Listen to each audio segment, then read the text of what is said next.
Well, research obviously is sort of the strong suit.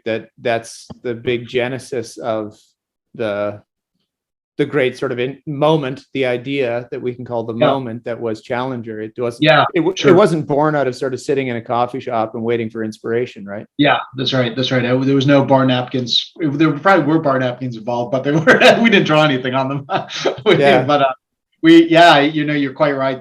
I always tell people we didn't invent Challenger. It wasn't anything that we, conjured. It was we went out and used database methods to go and discover what best salespeople had already figured out for themselves, which was that customers are buying differently today, and that to really win in a world where customers can learn on their own, where they kind of form their mental model and they assume you're the same as your competitors, and they box you out and they force you to compete on price, all these bad things for salespeople, that the way these kind of enterprising leading salespeople had figured out how to win was bringing insight to the table. We called it Challenger. They obviously wouldn't call themselves that.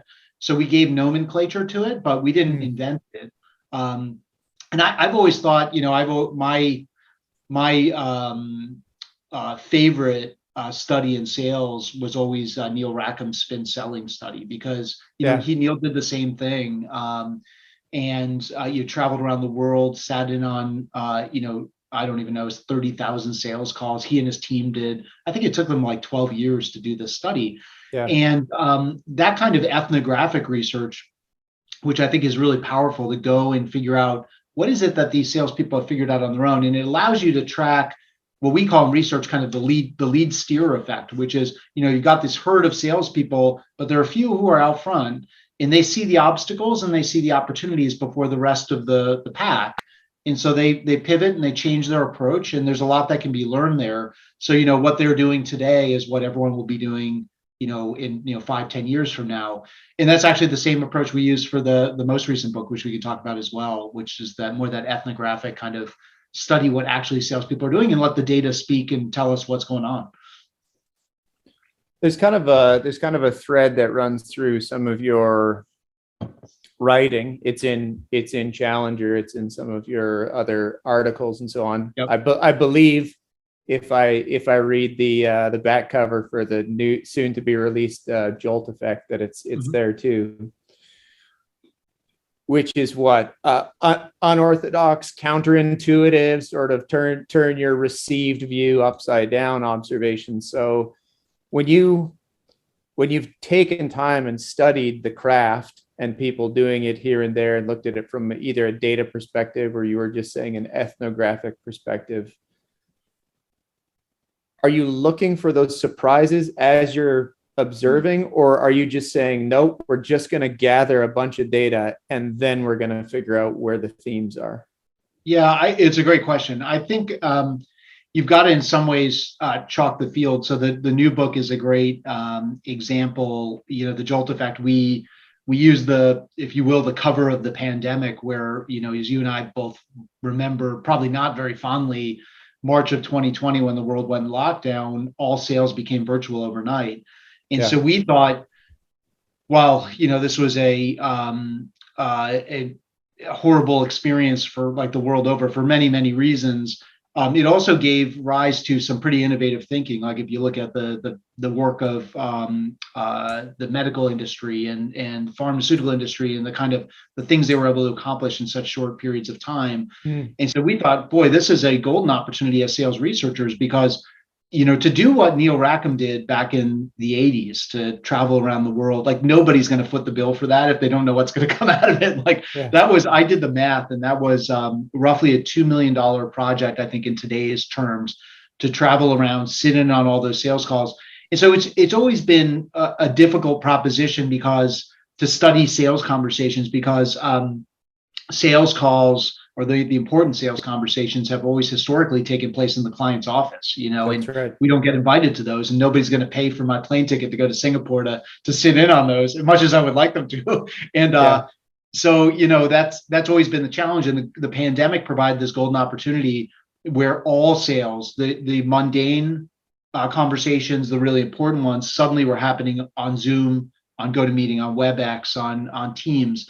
And so we worked with several dozen companies, harvested 2.5 million sales conversations, and started studying it. But to your question, how do you go in and tackle that kind of big pile of data? You've got to go in with a hypothesis and kind of an angle of attack. Now, of course, the new book is all about this age-old problem in sales of losing to no decision, losing to inaction, which happens to salespeople all the time. If you asked any salesperson, whether that was a partner in professional services, a founder in a startup, a small business owner, or even a chief sales officer of a big company who oversees a large global sales force, they would tell you they're much more likely to lose to no decision than to the competition. And so there's still this question out there, despite advances in sales research, like Challenger and spin selling, and we certainly have advanced the thinking in sales, but still no decision remains our biggest enemy, our biggest competitor. And so why is that? So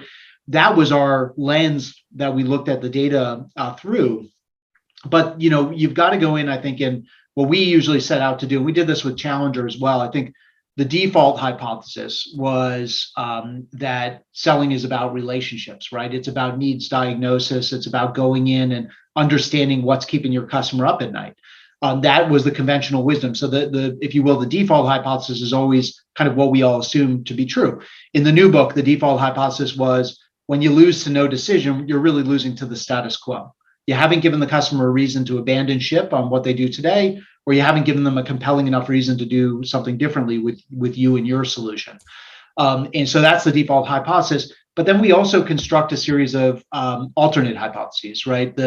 You've got the default or the null hypothesis, then you got the alternate hypothesis. So, with Challenger, we were out there testing, well, what if sales effectiveness isn't about just being responsive and reactive and a great needs diagnoser, somebody who, when the customer asks you how to jump, you ask how high? What if it's something else? And so we brainstormed, pages and pages of alternate hypotheses that we went out and tested, and a lot of them ended up not being valid. We refuted those hypotheses through the data study, but there were a few that emerged as actually more predictive of performance than the null hypothesis, that it was about relationships, and that gave birth to Challenger. And so I think you've got to go in with a mindset of like sales is very big. So what part of sales are we studying?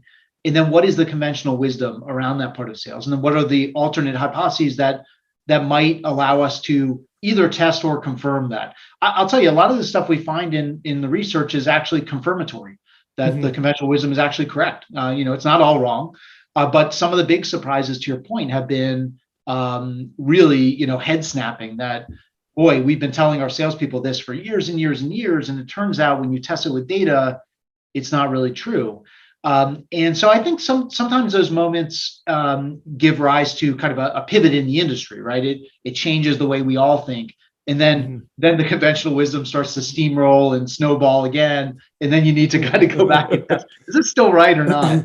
That's right. And so I think bringing that data to bear is really important, that we all do it. I mean, we do it in every profession, not just sales. And I think, unfortunately, in sales, there's probably been less of that than there has been in like marketing or strategy or finance or, R&D, a lot of the other functions in a company.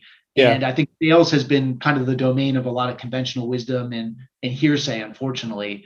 And so I think it's important that we go back and test those things with data. Well, one of the things that you can track, I don't think it's something for people in that field, in that craft, to like expunge from the way that they think about and reflect on their craft, but metaphors are used to a massive extent. You don't get coders sitting around being like, well, it's kind of like farming. No, it's more like hunting. No, it's more like gardening. But once you dig into even more sophisticated techniques and so on, it's actually metaphor laid on analogy, laid on comparison. And that's a sign of something that is very still heavily art and kind of maybe the dark arts, right? It's like, I don't know, man, you sort of have to say an incantation and like throw a couple of weird things in the potion, and then sometimes it totally works. So it's very hard to expunge that. It is that kind of like vector of activity from the sales craft. But I'd say that your work and the work of a few other folks Rackham's a great example. They don't run counter to that sort of folksy wisdom, but they can come along and say, hang on, between folksy wisdom and folksy wisdom, we can still draw a line. That's right. Yeah. So and by the way, I would say it's funny because if any of my former colleagues are listening to this, they'll laugh because they'll say, oh, like, tell me about it. Matt's like the king of like metaphors and analogies and whatever. And so, we're guilty of that too. And it creates a powerful shorthand and a heuristic for us, right? Yes. We have this data. And then when, there are a couple of things we say in the book that have become really sticky ideas. Like, for example, it's not about challenging. It's about, or it's not about relationship building. It's about challenging. It's not about asking your customer what's keeping them up at night. It's about showing them what should be keeping them up at night. It's not about leading with your solution. It's about leading to your solution. But I think to your point, sometimes those things can get a little dusty, right? And we don't, and then you start laying metaphors and heuristics on top of that, and you get farther and farther away from the reality. So you gotta kind of expunge some of that stuff and get back to the facts, if you will, from time to time. So I'll read you a couple of sentences here. Yeah. Interesting decision making. Once purchase intent is established, customers no longer care about succeeding. What they really care about is not failing.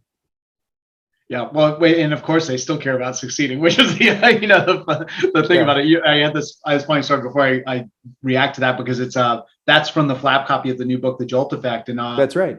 And I'll explain a little bit of where that comes from. But I had this funny interaction years ago with head of sales, my co-author Brent Adamson, and I went to go visit the global head of sales for like one of the world's biggest industrial companies.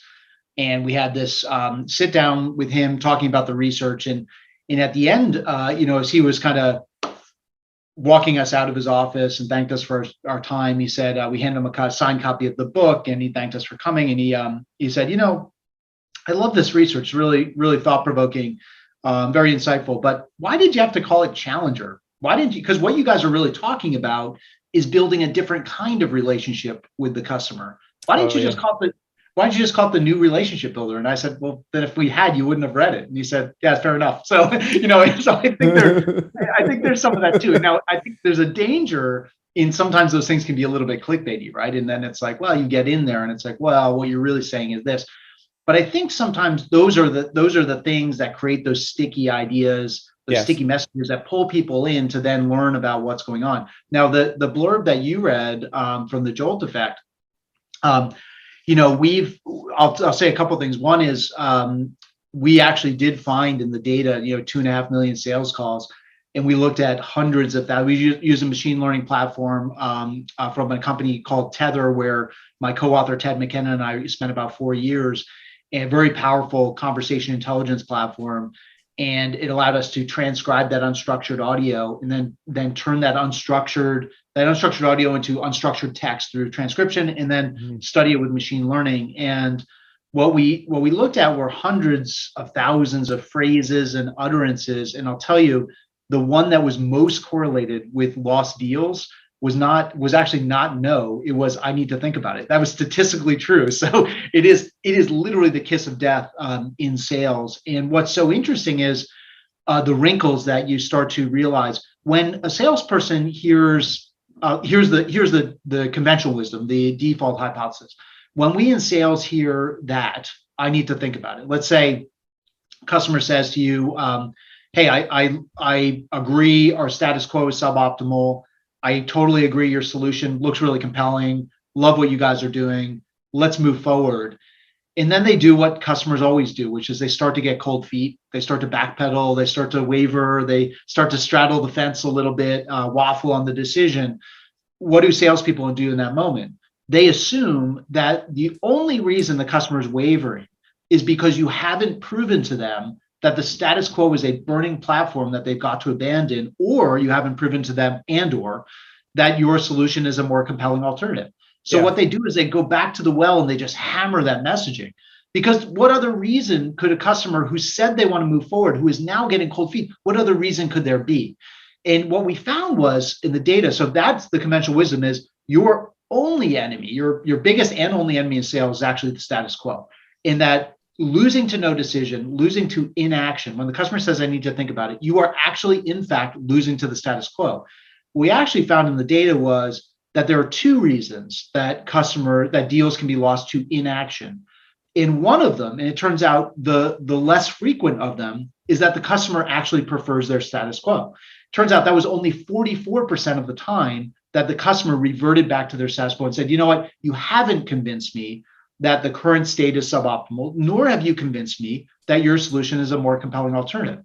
Turns out 56% of the time, the customer agrees that they need to move off the status quo, but you still lose, and it's because of customer indecision. It's the customer's inability or unwillingness to actually make a decision. Mm-hmm. It turns out those two things are driven by fundamentally different psychological effects and human biases. So we are all familiar with the status quo, which is driven by inaction, inertia, status quo bias, and frankly, human laziness, which is just like people don't like to change, right? It takes a lot to get us to do something differently. Even when we're presented with a more compelling alternative, your solution has to be so much more compelling to get the customer to move forward. So I want to make no mistake about, or make this totally clear for listeners, is that you're not going to sell anything unless you overcome the status quo. And what I would argue is books like Challenger, books like Spin Selling, and frankly, almost every book in sales that's been written for the last 30 years is about defeating the status quo. It's about overcoming that inaction, inertia, and getting the customer to change. But even after the customer agrees with moving forward, you still have these drivers of indecision. And indecision, it turns out, is driven by something different. It's not driven by the customer's desire for things to remain as they are. It's driven instead by the customer's desire to not make a mistake. And it's a personal mistake. And this is driven by a human bias called the omission bias. The omission bias holds that all things being equal, if I had two choices, choice number one is experience a bad outcome by doing nothing. Choice number two is experience a bad outcome by doing something. Right. People will always choose doing nothing over doing something because they don't want to be personally culpable for doing something wrong and making a mistake. And the social science also tells us there are three specific mistakes that people are really afraid of making. Customers are really deathly afraid of. The first one is that they pick the wrong thing. So, think about any of your listeners and the products and services and solutions they bring to their customers. There's so many different ways to configure these. Even if your company sells like a SaaS product, for instance, you could buy a 3-year contract, a 5-year contract. You could buy a small 10-seat license package or a 100-seat license package. You could buy the professional services add-on or not. You could buy the basic version or the premium version. And what the customer is really worried about is they're heading down a path. They were presented with 3 or 4 options and they picked the wrong one, and there's no backtracking from that decision. So that's the first fear, is I picked the wrong thing. The second fear is they haven't done enough homework. It's a lack of information.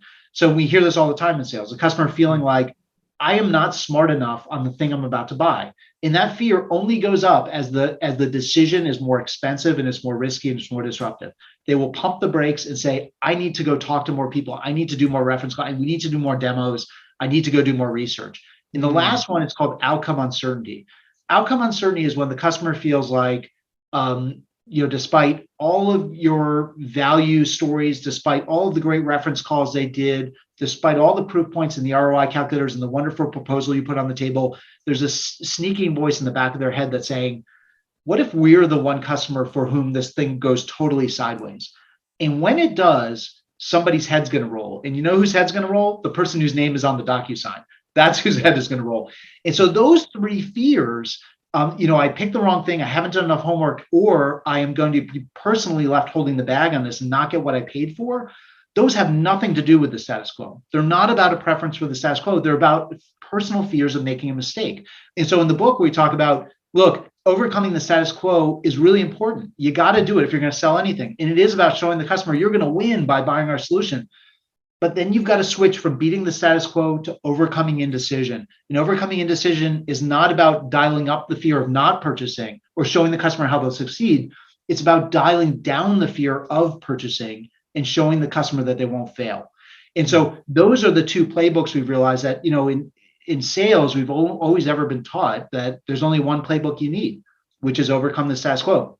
And here's a wrinkle I'll share with you, Kevin. What turns out that when salespeople go back, so again, their mindset is if the customer is wavering, it's because I haven't overcome the status quo. So they go back and they hammer it again. They They pressure the customer on the status quo. They try to dial up the FUD. Hey, these problems aren't going to solve themselves. Your competitors are opening up big gap on you. Your employees hate you for making them use that, that terrible solution you bought a few years ago, whatever it is. Or they really try to paint this rosy picture of how great things are going to be.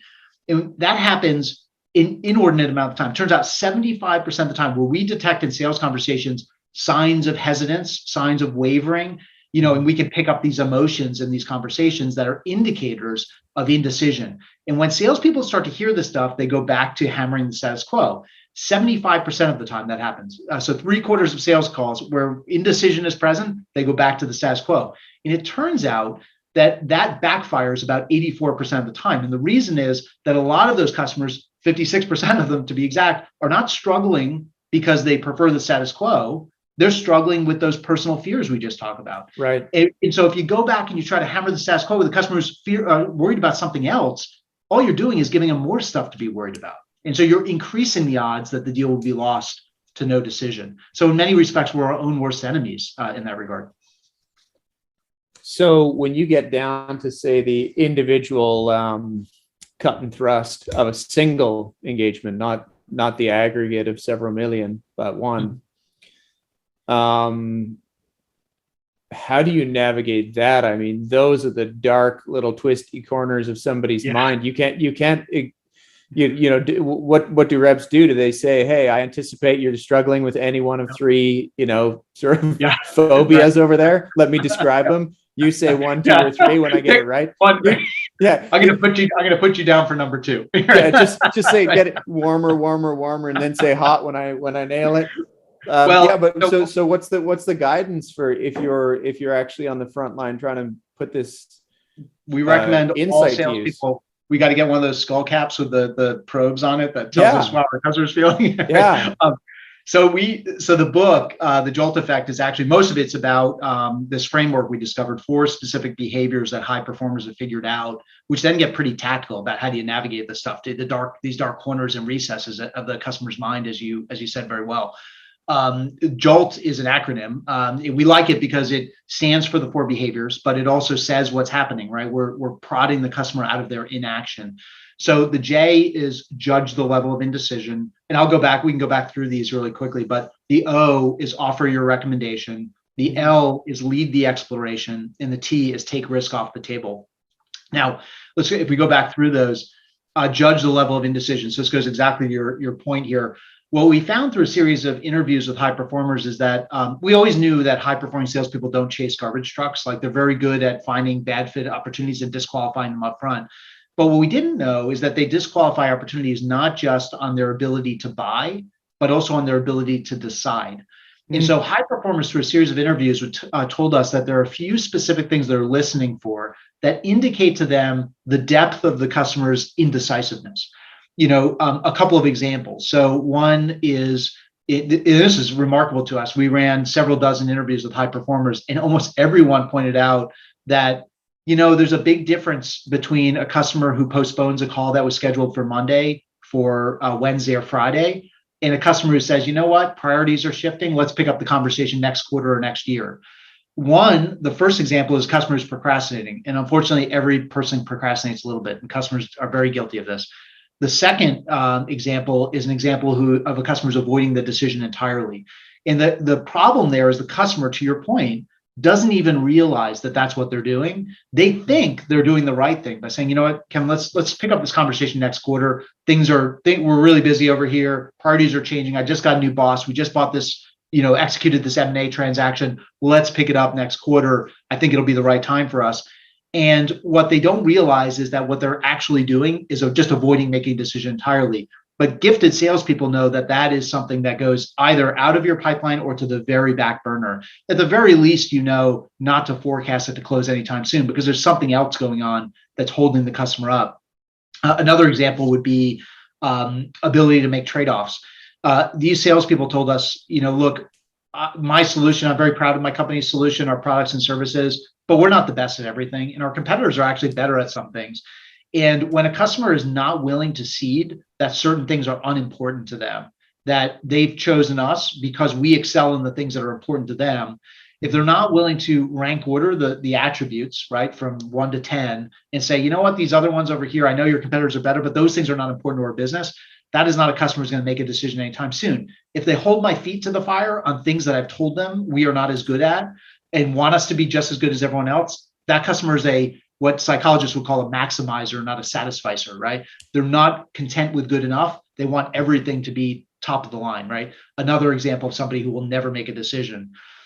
So if we move down the run here, the O, offering your recommendation, there's a lot of social science out there about how too many choices will overwhelm our customers, and choice is a little bit of a double-edged sword for customers. It's something that looks really good on a website or marketing material, like it gets people to call you. The fact that they could configure your solution in many, many different ways is very attractive to people. But once they get in the sale, what most salespeople do is they continue to diagnose needs. I'm going to keep asking you questions, and you eventually will figure out what's most important and what you should buy. But what best salespeople realize is that there's a time and place for diagnosis, and then you've got to kind of chalk the field, narrow the playing field, and basically tell the customer what they should buy. Stop asking and start telling. And say, you know what? And what's so interesting is these recommendations are very, very personal. Here's what I would do if I were you. If you were my best friend or my relative, I would recommend you buy this solution because you're gonna buy it. I know you're thinking about these other ones and you're a little bit hesitant, but I would buy this one and move forward, and you'll never look back. And by the way, we can always adapt it down the road. And those recommendations get extra credibility when they also come with a bit of a recommendation around what not to buy. Because customers, their eyes will get really wide, right? Like, oh boy, I want this bell, I want this whistle, I want the 5-year contract, and saying, you know what? I don't want to waste your money. I think you should go here. We can always add that later. But it overcomes what's called the agency dilemma, right? This belief the customer has that you are just trying to oversell me. It's like when you ask the waiter in the restaurant what you should buy, and you're just waiting them to tell you to buy the most expensive thing on the menu, right? Yes. There's a bit of that agency dilemma always present. The L, leading the exploration, which we've toggled between calling it lead the exploration and limit the exploration, because what best salespeople do is they try to convince the customer that it is not worth their time to be an expert on what they're about to buy. You need to do enough research. You need to get down the learning curve, but you are never going to be as smart as I am as a salesperson about what you're about to buy. You got to put your faith in me, and you've got to trust me as your guide, your travel agent on this journey into this jungle that you've never been to before. And you've got to trust that I have your best interest in mind. Again, you got to overcome the agency dilemma, but you also got to probe for those additional, like, what's driving that request for the third demo or the fourth reference call? Is it that they need a third demo, or is there something else driving this? So you find a lot of kind of radical candor in these moments where best salespeople will say, Kevin, I know you want another demo, but we've already done 2. Typically, we only do 1 when we sell a solution. Are you confident that if this next demo goes well, which we know it is because we're going to knock it out of the park, we always do, and you're going to love it, is that enough to get this deal signed? And if it's not, let's have a conversation about what's going on and what's holding you up, because I need to know, and if I don't know, I can't solve that or address that for you. In the T, the taking the risk off the table, lots of different ways to do this.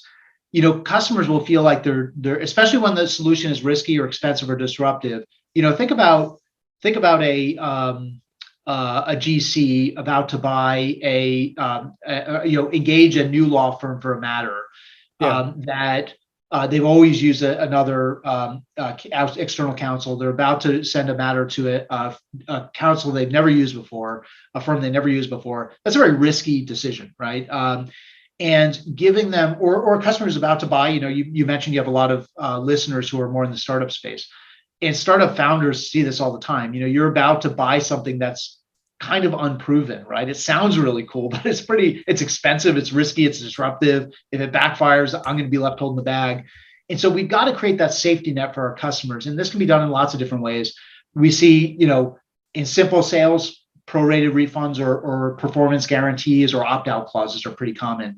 In more complex sales, risk sharing or gain sharing agreements, or even adding professional services to the engagement, saying, you know what, it's going to cost a little bit more, but this is going to provide you with some insurance that it's going to go swimmingly. We're going to nail this. You're going to look like a hero. Or even in some cases, again, recommending the customer start smaller than they want to start. We want to go enterprise wide. You know what? I actually think we should start with this business unit. Let's work out the kinks. Let's get some runs on the board, and then let's go broad from there. And that can be a really powerful way to make the customer feel like that, to mitigate that outcome uncertainty, that voice in the back of their head that's like, this better not go sideways on me. So anyway, so that's the JOLT. Those are the 4 skills, and those are the behaviors we find that constitute that overcoming indecision playbook that needs to be the companion to the beat the status quo playbook we've all been taught. Yeah. So I mainly read by Audible or alternatives to Audible. I went to go get JOLT, and I have to buy it now and listen to it later, Matt. Yeah. So I think it's like in a couple of months yet. It's coming out. It's right? not out till September. Yeah. In fact, this is one of the first interviews. I think the timing is great because I've done a few podcasts now, and this is like the second or third one, I think, Awesome. where we're talking about the new research. So it's pretty exciting to get out there and start talking about it. Good. We'll see if we can get a couple of container shiploads like moved throughout Southeast Asia. Then people are listening to what Sage has to say. Absolutely. Oh, good. Well, we'll spruik it for you, as the Australians say. We'll make sure people know that it's out there. And I'm looking forward to listening. Did you narrate it yourself, or did you get somebody else to do it? So we've actually not done the Audible books. I don't want to break it to you. We haven't. The book comes out in September. I think we're lining up to get that done. I think probably late summer, early fall, but it might be a little bit even after the book release. But hey, look, you can always listen to the Sage podcast here and get the Cliff's Notes version. So. Yeah, exactly. You can get the chapter headers now. Yeah. Here's one of the critiques. I had a conversation with a guy I respect so much, and he was like, I got one bone to pick with the Challenger sale. Whenever you get a chance to chat with Matt Dixon, it's only for people with a ton of gravitas and people who are already pretty well positioned. Like sales leaders read that book and they come away with like 50 ideas. Some poor SDR or some like kind of 18 months into his role sucker rep reads that and is like, now what am I supposed to do? That this in reference to Challenger, not JOLT, obviously, because they couldn't have read it. But what do you make of that? And I'm actually picking up on JOLT Effect too, that it's kind of advanced technique, the stuff that you're talking about, the kinds of adult conversations you're referencing here, where you're speaking hard facts, you're showing that like, look, I can deal with a credence good. I can diagnose your problem and send you to somebody else that's not me. Yeah. These are pretty mature maneuvers. Yeah. What do you make of that? Is that is it only for an advanced audience? It's funny because I had a good friend of mine who's head of sales at a chemicals company in the States years and years ago, read Challenger, and her takeaway was, I think my big takeaway from this book is I just need like smarter salespeople. I just need more tenured salespeople. And I was like, it actually is very similar to what your friend, that critique, right? Okay, this is fine if I've already got a black belt and this is like my 2nd degree or 3rd degree black belt, right? But it's, how do I do this if I'm earlier in my career, or if I don't have the gravitas or just the experience, the chops to do it. Another example, I talked to a head of sales at a big BPO. They do a lot of IT outsourcing for companies around the world, and they have a younger sales force and less experience, and they sell to CIOs and CTOs of big companies. And the thing he was very nervous about, and he invited me to present to his sales team, the thing he was really nervous about was the fact that his salespeople are selling to CIOs who've been doing this for like 30 or 40 years. And these people have been selling this solution, this IT outsourcing solution, for like, a year or two. Now, how do I come in and challenge somebody's thinking when they've got decades of experience on me and knowledge on me? And so one of the things I've always told people is, yes, it is absolutely easier to do all of these things if you've got the chops and the experience and the pedigree to do it. That being said, I would argue, and we've seen this in practice, that every salesperson has a source of authority that they can rely on. And here's the thing. I'll tell you a really quick story. I'm going to steal the story from a guy who used to sell for IBM years ago. And he came up to me after a conference. I presented Challenger, and he said, and it was a very similar. He said, my knee-jerk reaction when I was listening to this was, this is good for people who've been selling for 20 years and they can go toe-to-toe with a C-level executive or buyer. And he said, but then I was reflecting on my own personal experience as a salesperson. And he told me this story. He said, he was a salesperson for IBM. He said that was my first sales job. This is way back in the day. It was like I was selling desktop computers back when IBM made desktop computers. And he said he had this customer who was a head of retail, a CIO in a retail company, in the southeast of the US. And this salesperson was based in New York. And he said, this customer scared the heck out of me. I mean, he was just a scary dude. He was like, just you'd stone faced, never reacted to anything I said, was very quick to point out where I was wrong. And I just dreaded meeting with him. And then, IBM decided one year, and this guy said he'd been selling for IBM for about a year and a half. IBM decided to hold a global CIO summit. And so they invited all their top CIOs, including this guy, this head CIO in a retail company, to New York for a global CIO summit where they talked about trends and thought leadership and stuff like that. And this guy, he sent him an invitation. He never responded. And so about 2 weeks after the event happened, he gets summoned down to Atlanta to go visit with the scary CIO. And the guy's admin call says, Bill would like to meet with you. Here's the times on his calendar. Please pick one. So he says, oh, here we go. So he goes down, he gets on the plane, he flies down to Atlanta, he goes into the guy's office.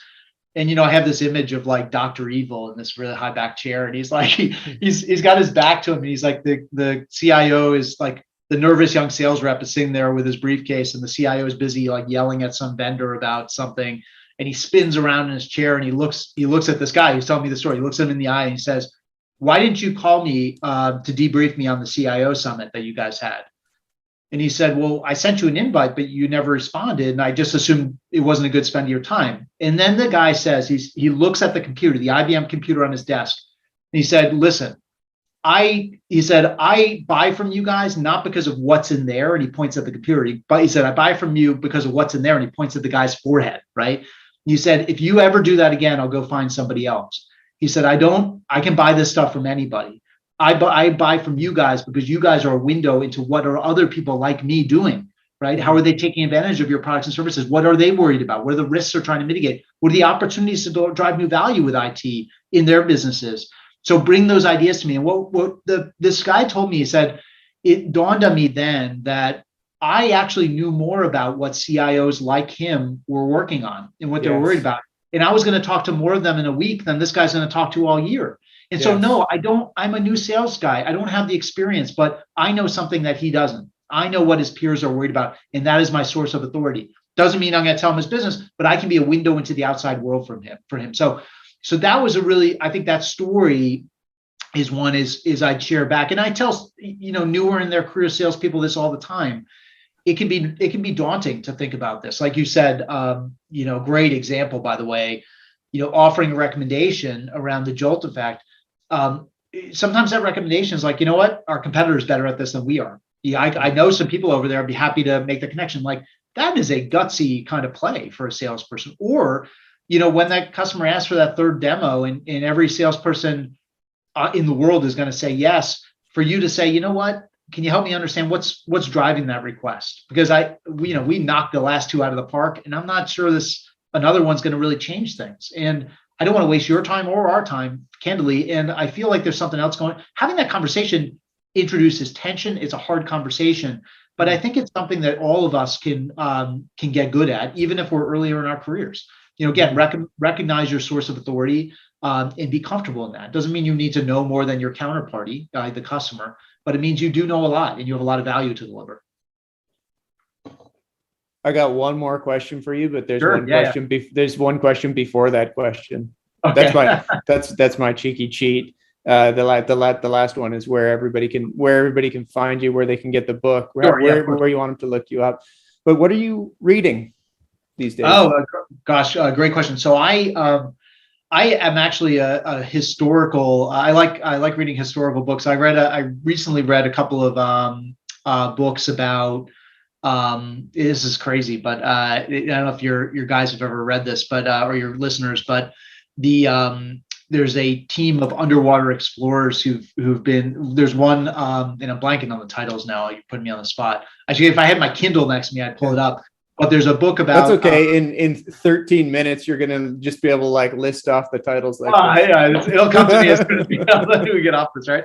But there's a book. Gosh, it's right on the tip of my brain here. But a book about some undersea explorers, some scuba divers, some like salvage divers who discovered a German U-boat off the coast of New Jersey. It back in like I think in the early 2000s, and it was a total mystery because none of the German Navy's records nor the U.S. Maritime records recorded any German sub in the area, and yet it was a total mystery that the sub was there. And so it's a story of how these scuba divers discovered the wreck and then how they went about exploring it, which is apparently extremely dangerous work.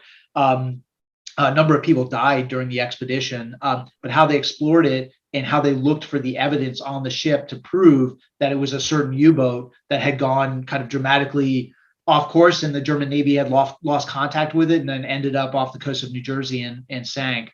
I read a book, a follow-on, same group of explorers or similar group of explorers who found one of the best examples of a golden era pirate ship off the coast of the Dominican Republic. And it was all about the search for this Joseph Bannister's ship.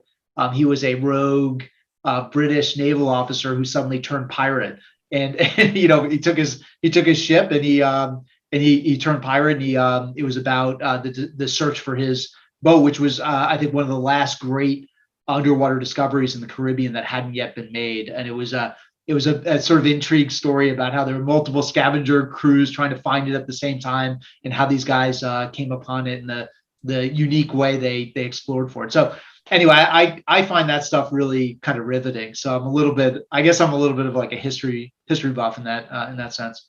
fantastic. God, I'm glad I asked you that question. Now I feel like I got. Now I don't remember either of the books though. So yeah, I'm sure even a cursory search on Google for finding underwater treasure in the two. Oh, what I do now I remember the first one was called I remember both of them now. The first one was called Shadow Hunters. Shadow Divers. Shadow Divers, the first one. The second one was called Pirate Hunters. Fantastic. Cool, very cool books. Fascinating stuff.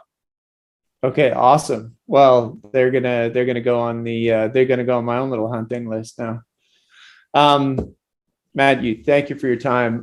Where would you like people to go to find you? They can go all kinds of places, but where would you prefer that they just track you down and read what you're writing, hear what you're saying, etc.? Sure.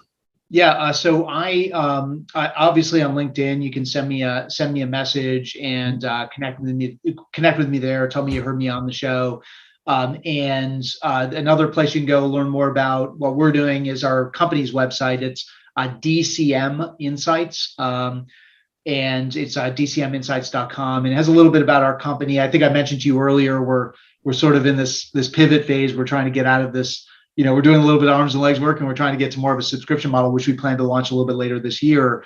So it's kind of a placeholder website, but you can learn more about us, myself, my business partners, some of the work we've done, kind of what we're working on right now. And it's got our email address. It's a great way to get a hold of us if you want to contact us directly. So. Super.